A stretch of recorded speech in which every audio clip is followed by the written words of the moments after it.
बेवकूफ उस अमीरजादे की हाथों पे एतबार करके बैठे। दुआ बिनते असलम, आपको निकाह कबूल है? कबूल है। हमारे दिल में की जगह नहीं है। जितना भरोसा आप खुद पे है, नहीं भरोसा मुझ पे रखिए। हेलो फ्रेंड, नौशेरवा अपने बाबा और अम्मा की मुखालफत के बावजूद दुआ से निकाह करेगा और अपने बाबा से साफ साफ कह देगा कि पहले तो इनकी मर्ज़ी से इसने कशमाला से निकाह कर लिया था और वो इसे सिर्फ एक ज़िम्मेदारी से ज़्यादा कुछ नहीं समझता, लेकिन दुआ इसकी मोहब्बत है और अपनी मोहब्बत हासिल करने के लिए वो अब किसी की कोई बात नहीं मानेगा। अगर कशमाला को इस शादी पर एतराज़ होगा भी तो वो इसे आज भी आज़ाद करने के लिए तैयार है। और फिर जब नौशेरवा अपना फ़ैसला सुनाकर वापस जाने लगेगा तो कशमाला इसे रोक लेगी, क्योंकि वो नौशेरवा के इस तरह दूसरी शादी करने से बहुत हर्ट होगी और इसे यही लगेगा कि नौशेरवा जिस लड़की से शादी करना चाहता है शायद वो बहुत ज़्यादा खूबसूरत होगी। और यही बात जब वो नौशेरवा से पूछेगी तो नौशेरवा इसे साफ साफ बता देगा कि वो दुआ की खूबसूरती की वजह से इसे शादी नहीं कर रहा, बल्कि वो दुआ से मोहब्बत करता है, इसलिए अगर वो आज़ादी चाहती है तो वो उसे आज़ाद कर देगा। नौशेरवा तो ये कहकर चला जाएगा, मगर कशमाला से ये बात बर्दाश्त नहीं होगी कि नौशेरवा किसी भी सूरत में दुआ से निकाह करे, इसलिए वो फैसला करेगी कि इससे पहले कि नौशेरवा दुआ से निकाह करे वो दुआ को ही मरवा दे।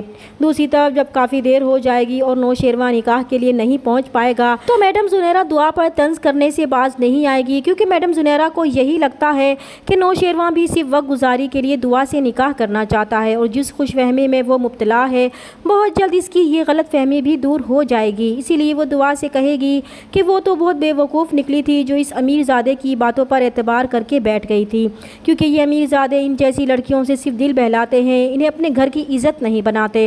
और वैसे भी इस जैसी लड़कियां भला क्या घर बसाती हैं, वो तो सिर्फ मर्दों का पहलू बसाती हैं।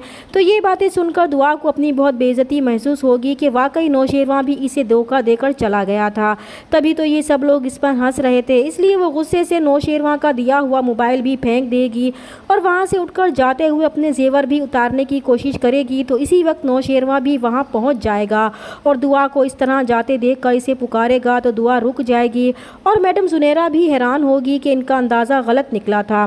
नौशेरवा अपने लेट होने पर दुआ से माजरत करेगा, फिर दुआ और नौशेरवा का निकाह हो जाएगा तो नौशेरवा बहुत खुश होगा कि आखिर इसने अपनी मोहब्बत को पा लिया था। इसलिए जब वो दुआ को रुखसत करवा कर अपने साथ गाड़ी में घर की तरफ जाएगा तो रास्ते में दुआ से अपनी मोहब्बत का इजहार करेगा कि इसे इस बात से कोई गर्ज नहीं है कि इसकी ज़िंदगी में इससे पहले कौन था और कौन नहीं, लेकिन आज के बाद इसकी ज़िंदगी में इसके अलावा किसी की भी जगह नहीं होनी चाहिए। तो दुआ भी इसे यकीन दिलाएगी कि जितना भरोसा वो खुद पर करता है इतना ही भरोसा वो इस पर कर सकता है, इसे कभी मायूसी नहीं होगी। और फिर इन्हीं बातों के दौरान इन पर कातिलाना हमला हो जाएगा। नौशेरवा तो इस हमले में बच जाएगा क्योंकि कातिलों का टारगेट तो दुआ होगी, लेकिन नौशेरवा की बहादुरी की वजह से दुआ भी बच जाएगी, मगर वो बहुत ज़्यादा ज़ख्मी हो जाएगी। इस हमले का शक नौशेरवा की नज़र में इसके ख़ानदानी दुश्मन पर जाएगा। इसे ये इल्म ही नहीं होगा कि ये हमला सिर्फ दुआ पर किया गया है।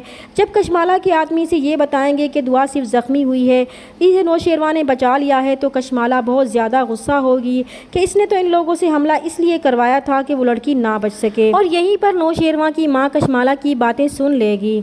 नौशेरवा के बाप को भी जब इस कातिलाना हमले के बारे में मालूम होगा तो वो भी यही समझेंगे कि ये सब इनके दुश्मनों का काम है, लेकिन नौशेरवा की माँ को इस बात का इल्म होगा कि ये हमला कशमाला ने करवाया है, लेकिन वो किसी को भी नहीं बताएंगी। लेकिन इसे इस बात का बहुत दुख होगा कि कशमाला के इस कातिलाना हमले में नौशेरवा को भी नुकसान पहुंच सकता था। दूसरी तरफ जब फराज को मालूम होगा कि दुआ की शादी एक बहुत ही अमीर इंसान से हुई है तो वो बहुत परेशान होगा कि कहीं इसका पोल खुल ना जाए। चैनल पर नए हैं तो प्लीज़ चैनल को सब्सक्राइब कर दें। मिलते हैं नेक्स्ट वीडियो में, तब तक के लिए अल्लाह हाफिज़।